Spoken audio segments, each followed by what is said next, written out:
तो चलिए फिर से आपका स्वागत है अपना संकल्प क्लासेस में, जो कि आज हम लोग जिसको बोलते हैं वास्तविक संख्या, यानी कि चैप्टर नंबर 1 क्लास 10th का चैप्टर नंबर 1 को लेकर के आए हैं, जो कि बोर्ड एग्जाम में ये सभी सवाल पूछे गए हैं ओल्ड में। तो उसी को आज हम लोग सॉल्व करके देखते हैं कौन कौन सा सवाल है और कब कब पूछे गए हैं। तो चलिए, वास्तविक संख्या ना, चलिए क्वेश्चन नंबर 1 में बोलता है यदि भाग एल्गोरिथम ए बराबर बी क्यू प्लस आर में बी का मान दिया हुआ है 4, क्यू का मान है 5 और आर बराबर दिया 1, तो ए का मान क्या है। देखिए ये सवाल 2025 में पूछा गया। तो देखिए ऑप्शंस भी दिया हुआ है, ए बराबर बी बराबर 21, सी बराबर 25 और डी बराबर 31। तो देखिए ऐसे हम लोग को पता नहीं चलेगा। कैसे पता नहीं चलेगा? ऐसे पता नहीं चलेगा, बिन बनाए कैसे पता चलेगा। चलिए इसीलिए हम आज बारीकी से सबको समझते हैं। और देखिए बोलता है कि यदि भाग एल्गोरिथम, जिसको हम लोग बोलते हैं यूक्लिड विभाजन विधि ना, आप लोग बहुत अच्छे से पढ़े हो और चैप्टर नंबर 1 में हम लोगों ने पढ़े भी थे और आप लोगों ने भी पढ़े होंगे और हम पढ़ाए भी हैं। देखिए एल्गोरिथम को हम लोग क्या बोलते हैं? यूक्लिड विभाजन विधि। इसका सूत्र होता है ए बराबर बी क्यू प्लस आर। तो हम लोग को मान दिया गया है ए बराबर ना, ए बराबर बी क्यू प्लस आर।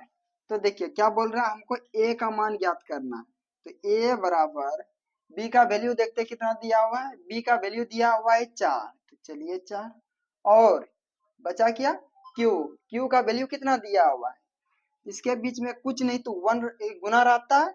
और देखिए क्यू का वैल्यू हम लोग को ऑलरेडी दिया हुआ है कितना, 5। चलिए गुना कर देते हैं 5 से। और क्या दिया हुआ, आर का वैल्यू दिया हुआ, आर का वैल्यू दिया हुआ है ना 1। तो चलिए यहाँ हम लोग लिख दिए 1। तब निकालते हैं ए बराबर 4 गुने 5 कितना होगा सर। तो 4 गुना 5 होगा 4 पंचे 20 ना, 4 पंचे 20 और प्लस क्या कर देंगे 1।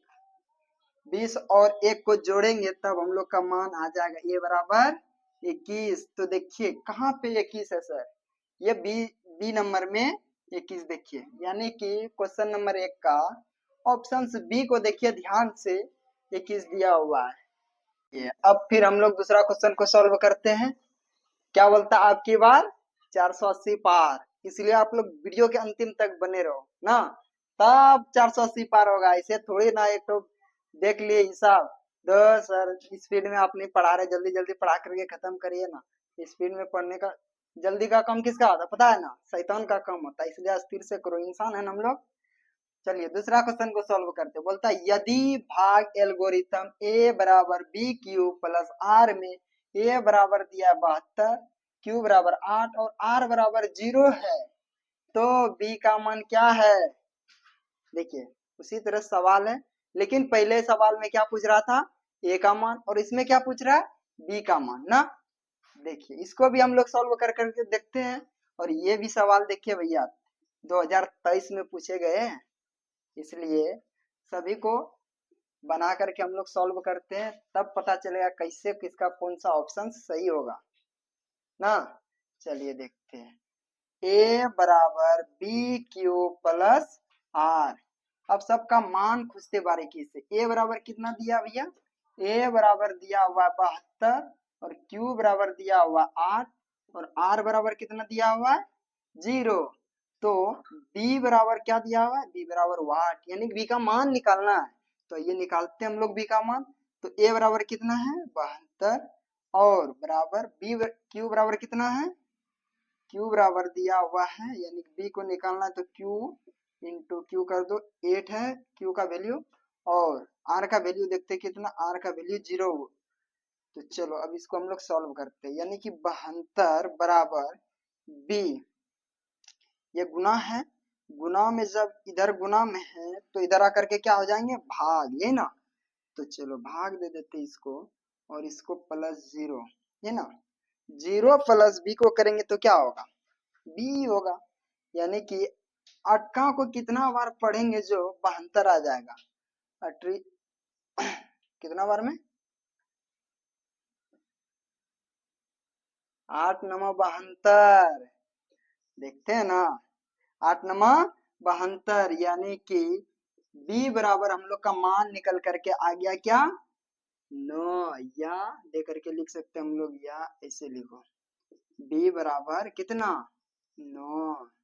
देखिए 9 कहाँ पे ऑप्शंस में है सर, 9 देखिए 1 नंबर में, कहाँ पे, 1 नंबर में हम लोग का आ गया 9 ना। चलिए अब हम लोग तीसरा क्वेश्चन को सॉल्व करते हैं ना। देखिए उस टाइम हम लोग का सवाल दूसरा था और ये सवाल दूसरा है। बोलता है यदि p एक धनात्मक पूर्णांक है तो धनात्मक सम पूर्णांक का रूप होगा। देखिए भैया इसमें रूप पूछा ना, आप लोग ढेर काला और गोरा करते हैं, देखिए ना इसमें रूप पूछा है, बताइए तो ना, बहुत तेज ना बनता है तुम लोग, देखो कैसा रूप पूछता है। बोलता है सम पूर्णांक, देखो सम पूर्णांक किसको बोलते हैं, कंफ्यूज हो गया ना, कंफ्यूज नहीं होना। देखो यहाँ सम पूर्णांक जिसमें 2 से भाग लगता था जो कि पूरे पूरी कटता है, जैसे देखो 2 में 2 से भाग दो, 2 से भाग लगा पूरी पूरी कटा, 1 से पलाया, इसी तरह से इसको बोलते हैं सम पूर्णांक। चलो उसी तरह से बोलता है यदि p एक धनात्मक पूर्णांक है तो धनात्मक सम पूर्णांक का रूप होगा। देखिए ये भी सवाल 2022 में पूछा है, कब, 2022 में पूछा है ना, तो इसको सॉल्व कैसे करेंगे सर, ये तो बड़ा लेपझुआ वाला हिसाब है सर। वो सब तो इजी था, ए और बी का मान बोल रहा था निकालने के लिए, लेकिन इसमें तो डायरेक्ट दे दिया 2p, p+1 p, 2p+1, बड़ा दिक्कत हो गया ना, दिक्कत नहीं है, तेरी दिक्कत होगा इस सब सवाल में, हमरे रहते हुए दिक्कत नहीं होगा। चलो सबसे पहला जहां जहां p का मान दिखाई दे तो वहां पर पहले 1 का मान रखो। देखो यहाँ इसके बीच में कुछ नहीं, क्या है, गुना है, तो चलो 2 गुना क्या, p का मान रखो 1, 2 गुना 1 कितना, 2। चलो फिर भी नंबर को सॉल्व करते, p क्या बोले अभी, जहां जहां p रहेगा वहां 1 रखो पहले, p+1, इसको जोड़ो 2 ना। चलो फिर तीसरा नंबर इसको जोड़ो यानी कि 1, फिर देखो 2 गुना p का मान कितना 1, फिर +1, चलो इसको भी सॉल्व करते हैं, 2 गुना 1 कितना 2, प्लस कितना 1 3। हमको पूछा क्या है सर, सम संख्या पूछा है, तो सम संख्या इसमें कौन कौन सा हो गया सर, ये देखिए 3, क्या 3 में 2 से भाग लग करके पूरा पूरी कटता है, नहीं कटता, इसलिए ये सम संख्या है। तो एक में क्या 2 से भाग लगेगा, नहीं सर, तो सम, अब तो यहाँ पर देखते 2 विषम आया 2 सम आया ना, ये देखो सम संख्या, ये भी सम संख्या, सम संख्या ना, सम संख्या। तो सर इसमें तो अब दो गो आंसर हो गया सर, नहीं एक ही आंसर आएगा, कैसे, अब देखते हैं यहाँ पर जहां जहां p का मान 1 लगाए थे, अब वहां p का मान 2 लगा करके देखो, इस पे 2 लगाओ फिर इस पे भी 2 लगाओ, चलो लगा दो, 2 गुना 2 कितना, 2 दूनी 4, फिर देखो 1+2 कितना 3, देखो ये भी विषम आया, विषम, कौन संख्या, विषम, और इसमें 2 से भाग लगा करके देखो 2 दूनी 4, यानी किसमें 2 से भाग लग गया, ये कौन सा संख्या हुआ, सम संख्या। तो हम लोग का सही जवाब कौन सा हो जाएगा, क्वेश्चन नंबर 3 का, देखो यहाँ सम संख्या, ये तो क्या है, सम संख्या, यानी कि option A is correct answer. चलिए अब हम लोग का चौथा नंबर का सवाल है, जो कि ये अंतिम सवाल है, आज हम लोग 4 ही क्वेश्चन को सॉल्व करेंगे, नहीं तो ये बहुत लंबा वीडियो हो जाएगा। देखो हम लोग क्या टारगेट रखे हैं सर, आपकी बार 480 पार, चाहे जैसे भी करना होगा करना ही होगा सर, 480 पार। चलिए चौथा नंबर का सवाल है, बोलता है किसी धनात्मक पूर्णांक q के लिए प्रत्येक धनात्मक विषम पूर्णांक का रूप होता है।